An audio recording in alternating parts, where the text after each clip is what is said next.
Here we say it is a kidnapping. They are Venezuelan men and women, and we will not rest until we rescue them. May our children, daughters and sons return. This homeland is waiting for you with open arms. We're going to go anywhere, to all bilateral institutions.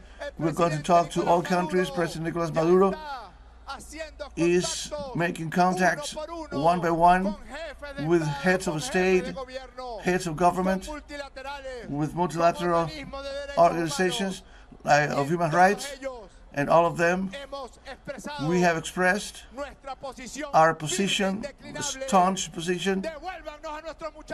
Return our children, return our children, so they can go back to the arms of their parents, so they can return home. They can return to the hut. We are waiting for them, and we will not rest until we have them here. It has been the worst aggression against our country, against our people, and there they are, celebrating that they asked for blockades and sanctions that took Venezuelans to leave the country, looking at alternatives, economic alternatives. They are celebrating. Yesterday, María Machado published that Gonzalo Urrutia, the old drunk, published a communique saying that we agree with what the government of the United States did. So they agreed with the fact that our children were taken to concentration camps in El Salvador, even though they haven't committed any crimes. And Carlos Peñalosa have just said something true, because last Friday, Venezuela, by order of President Nicolas Maduro, was going to send a plane to pick up the Venezuelans who, as part of the return to the homeland plan. And the bad weather prevented the planes from landing, and the fascists took advantage of this opportunity to put them in another plane and take them to a concentration camp in El Salvador. Be certain that the people is in the streets expressing their indignation, expressing their truth, expressing their solidarity with these migrants and their families. We are active for the government to deliver these boys and girls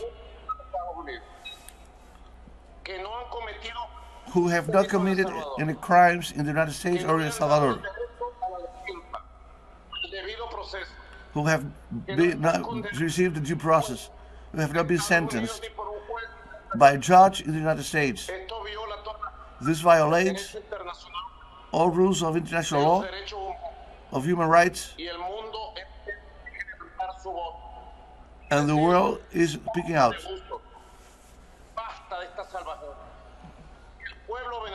Enough. The Venezuelan people have only one voice supporting this situation until they return home. All my love to their families, and all my support from Venezuela.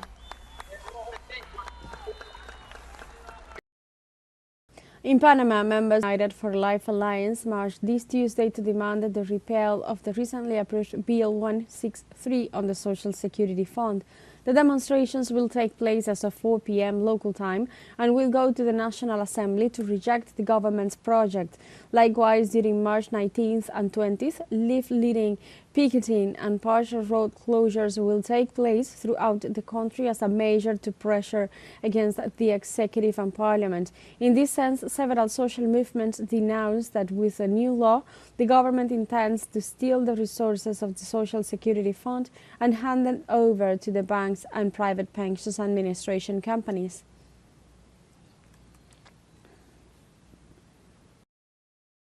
And as the second day of the fourth International Patria Colloquium continues, let's go live with our correspondent Belén de los Santos to know more about today's activities.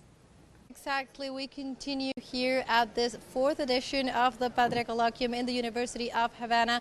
And as we have been saying throughout the day, also yesterday, the big topic of discussion here is how to weaving networks make our new narrative, a new way of telling our stories. And that is what the Global South is thinking about, how to put out there our new narratives. And we have been saying that this is not just a main discussion for media outlet, but this includes culture as a whole. This includes also art, and we are talking about filmography in particular now. We have been talking about it before because today one of the main events in the framework of this event, that is the fourth edition of Patria, is the screening of the 2024 documentary film Soundtrack to a Coup d'etat, and we have the pleasure of being joined right now by its filmmaker Johan Grimond-Press.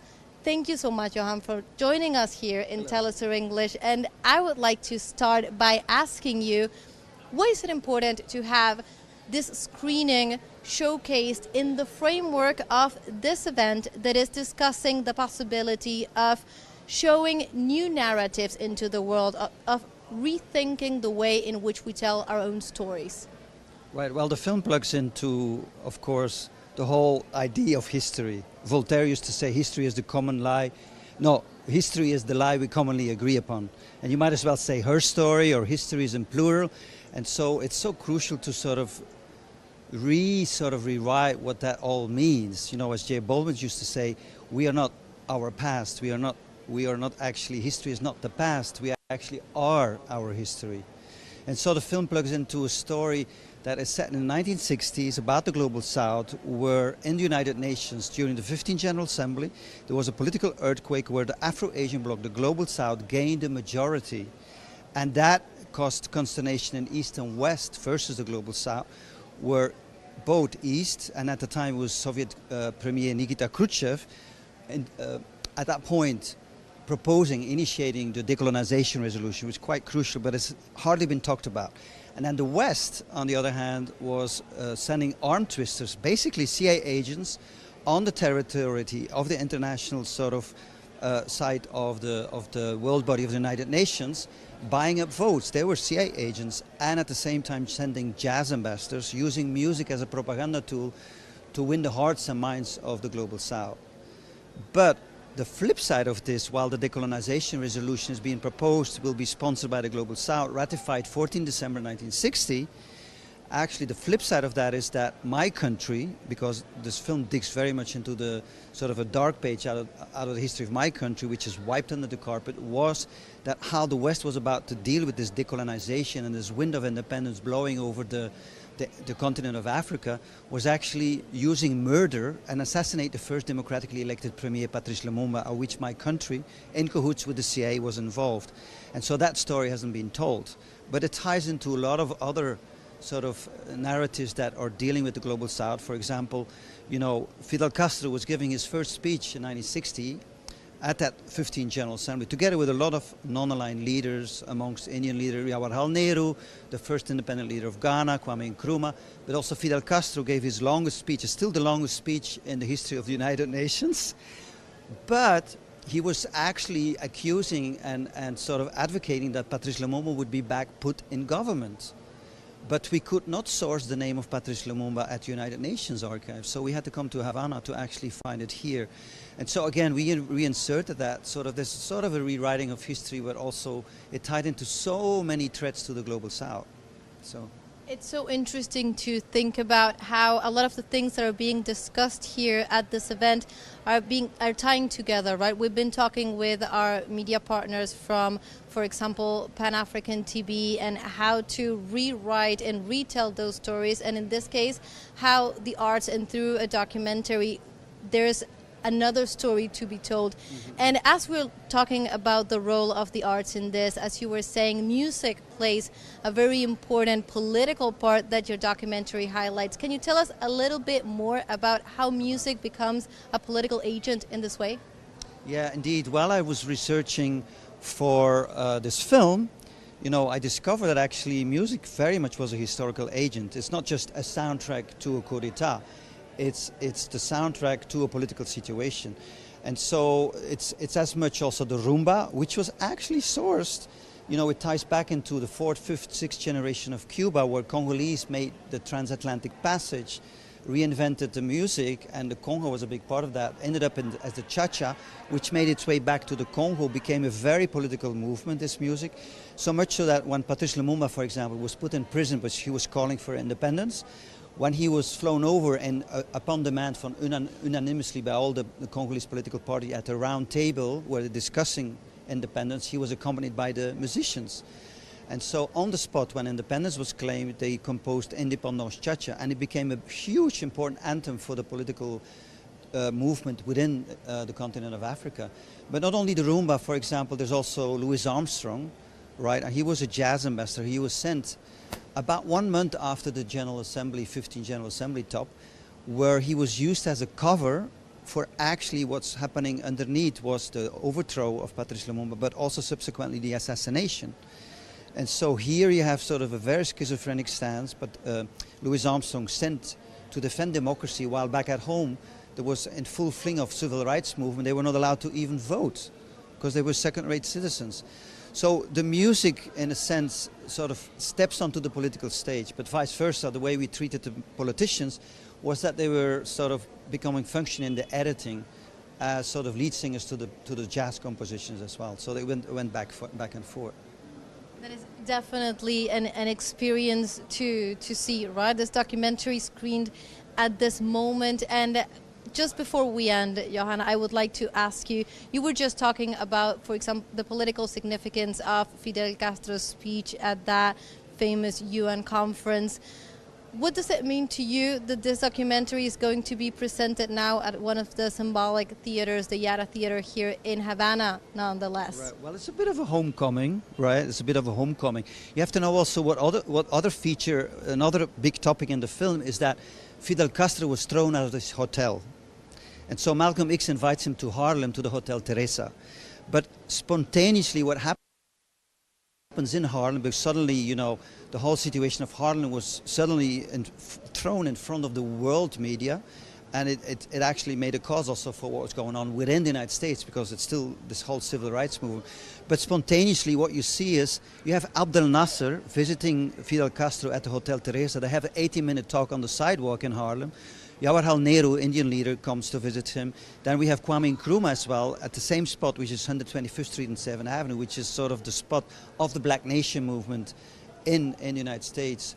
And it's also the moment when Nikita Khrushchev, for the first time, is saying, I want to go visit Fidel Castro, actually to actually point at the fact how they treated the Cuban delegation, and also to put the spotlight on the black situation. And so you see Nikita Khrushchev and Fidel Castro embracing each other on the sidewalk at Hotel Teresa. So I think there's a lot of stuff that actually, in essence, that has not been in the spotlight, but I think to retell that story is for me, well, it's special to have it here. It's like a homecoming. But not only that, there's much more to the film that also is so crucial today. And we talk in East Congo, occupation of East Congo, occupation of Gaza.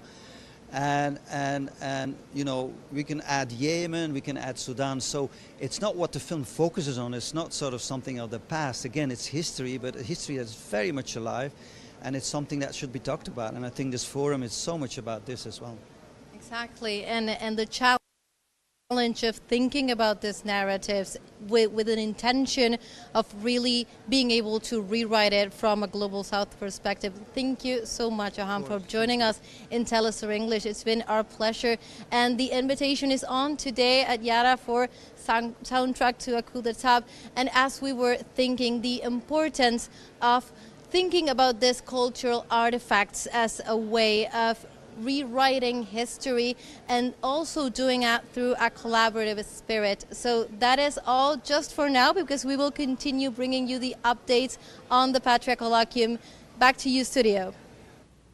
Thank you, Ellen, for all the information. And with this report, we are going for a short break now. But first, remember, you can join us on TikTok at teleSUR English, where you'll find news in different formats